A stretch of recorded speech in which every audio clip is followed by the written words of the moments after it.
Hey everyone, Sean here, and in today's video I want to talk about putting a floor in. It's really not that hard to do, and I feel like most people could do it if they just watch the video too on how to do it, honestly. It saves themselves a lot of money, and it's a really good way to spruce up your room or your whole entire house, depending on how much you want to do. So without further ado, I'm going to get started here, and first thing we're going to work on is just cleaning the floor and making sure it's level. So I'm going to go through this entire basement floor that I have here. I'm going to show you guys here in a second, and just clean up all the mess, spackle that fell on the floor, paint, and because I had some work done on my foundation, I have fresh concrete poured, so I want to make sure that's level with the existing concrete on my floor now. And if it's not, then what I'll do is I'll go ahead and grab a concrete angle grinder and just grind it down so that's nice and smooth. We don't want any bumps messing up our flooring when we lay it down.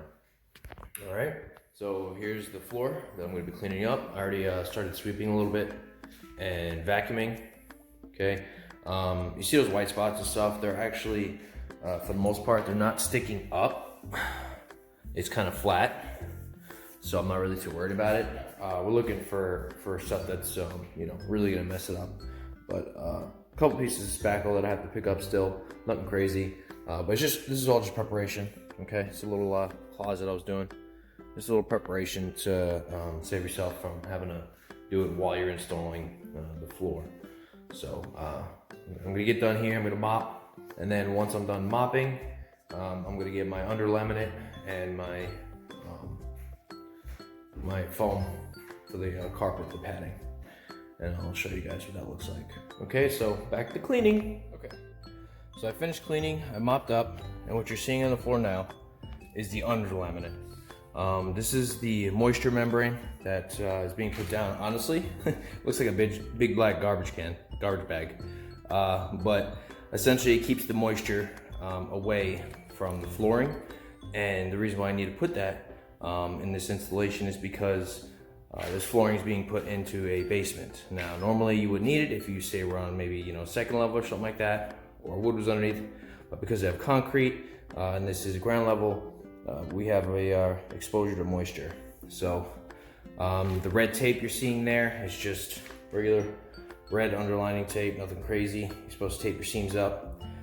What I like to do, and I don't know if it's because I saw this in a video, or is it, I just think it makes sense to me, is when I'm putting my laminate down, I like to make sure it goes up the wall a little bit. You can see right there, maybe about, I don't know, an inch and a half. Okay, nothing crazy.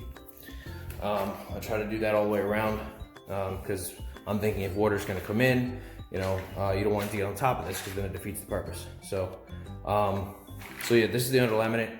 I haven't finished it yet. Still got to do a little bit more right here, and then the closet. Okay, and once that's done, we're gonna start putting the padding down. And same concept, except we're not going, an inch up the wall. So, all right, after cleaning, under laminate, that we just did, check, finish it, all right, and then we put down our padding. And I'll catch you guys when I start installing the padding. Okay, so moisture barrier was laid down. That was the black stuff you saw earlier. And what you're looking at now is the underlayment. So this has all been taped down. We didn't use the red tape. It actually came with adhesive attached to it on the other side. So that's why you don't see the red tape. I try to alternate the seams. As you can see, the red tape's going that way with the moisture barrier, and the underlayment's going the other way. Just try to do that. I don't know if it makes a difference or not, but here's a closet. The only time you see red tape is where there wasn't any self-adhesive on the underlayment. So, but there we go, that's done. So the next step from here is starting to lay down the flooring. What I'm gonna do is I'll do a row or two, get it all set up, and then I'll do another video to show you guys kind of how it looks and the process on how to do it, okay? So, next step, lay the flooring. Okay, so last time you guys saw I had a couple boards in here, a couple rows, right? I put the rest of it all in. This is what it looks like. I had a couple hiccups here and there. I'll go over them briefly with you guys so you can hopefully avoid them. I see my little gap just to give you a close up to get an idea. They're not perfect, right? They don't need to be perfect, as long as they're not touching the wall. You need room for this floor to breathe. It will expand and contrast depending on the moisture and weather and so on and so forth in your house and outside. A couple issues I had. My floor was uneven, right? Because of the concrete that was poured. I tried to put grind down some of the concrete. Didn't work out so well. It did help a little bit, but instead of buying the self-leveling concrete for like $20 a bag, I opted to put a little extra padding in certain areas. So some of these areas have a little bit of movement in them. Let's see, I don't know if you guys can see that. It's got a little bit of movement in there. It's not that bad. Again, I'm not a professional, right? I'm a DIY, at home, learning it on the fly. So, but this is what it looks like. So it came out. Not too bad. A couple boards I messed up, right? It's just the name of the game. This was 330 square feet. Took me about 13 boxes to do.